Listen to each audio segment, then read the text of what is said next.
వనిత చాకలి ఐలమ్మ 129వ జన్మదిన వేడుకలు ఇల్లంతకుంట మండల కేంద్రంలో మా కుల బాంధవులు, గ్రామ పెద్దలు, మండల పెద్దలు అందరం కలిసి మేము జన్మదిన వేడుకలు ఘనంగా జరుపుకున్నాము.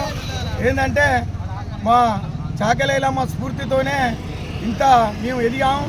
మరియు మొన్న ఈ కాంగ్రెస్ పార్టీ ప్రభుత్వం మాకు ఒకటి రేవంత్ రెడ్డి గారికి థ్యాంక్స్ చెప్పుకుంటాను. ఎందుకంటే ఆ కోటిలోని మహిళా యూనివర్సిటీకి మా ఐలమ్మ పేరు పెట్టిండు. ధన్యవాదాలు సీఎం గారు. మళ్ళీ ఒకటి రవీంద్ర భారతిలో కూడా మొన్న ఐలమ్మ వర్ధంతిని వేడుకలు మీరు హాజరైనందుకు మాకు ఇంకా ధన్యవాదాలు సార్. ఒకటి మా రజకులలో కూడా గరీబులు ఉన్నారు సార్, మాకు పేదలు ఉన్నారు, వాళ్ళకు ఇల్లు ఇవ్వాలి, ఇళ్ళ స్థలాలు ఇవ్వాలి. మమ్మల్ని ఐలమ్మ స్ఫూర్తిని, మా ఐలమ్మ పేరును కాపాడినందుకు మా రజకులకు కూడా మీరు కొద్దిగా మమ్మల్ని చొరవ తీసుకొని మా పేదలకు న్యాయం చేయాలని కోరుకుంటున్నాను. జై చాకలి ఐలమ్మ.